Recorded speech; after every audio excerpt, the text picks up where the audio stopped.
કઈ રીતે સૂવાથી તમારા શરીરને મહત્તમ ફાયદો મળી શકે। નમસ્કાર દર્શક મિત્રો, ખબર છે .com પરથી હું દ્રષ્ટિ આપ સૌનું સ્વાગત કરું છું। મિત્રો, આપણે આખા દિવસ દરમિયાન શું ખાઈએ છીએ, શું પીએ છીએ, એની સીધી અસર આપણા શરીર પર પડે છે, પરંતુ ઊંઘવાને લઈને પણ ઘણી બધી અસરો આપણા શરીર પર આપણને જોવા મળે છે।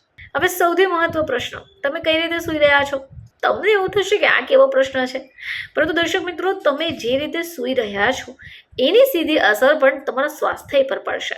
જો તમને ખબર પડી જાય કે કઈ સ્થિતિમાં સૂવું બેસ્ટ છે, તો પૂછવું જ શું, કઈ રીતે સૂવાથી તમારા શરીરને મહત્તમ ફાયદો મળી શકે।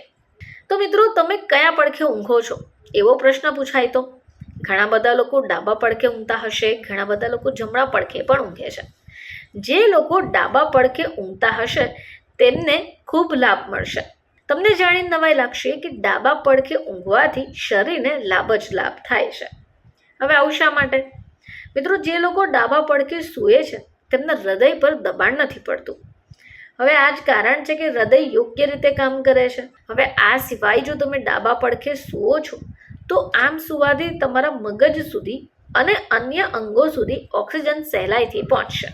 હવે ઘણા બધા લોકોને પાચનને લગતી સમસ્યા હોય છે, કંઈ પણ ખાય તો તેમને પચતું નથી, એનો સીધો અર્થ થઈ ગયો કે પાચન ક્રિયા નબળી છે। તો આવા લોકોને પણ જો ડાબા પડખે સૂવાનું કહેવાય તો ફાયદો થઈ શકે।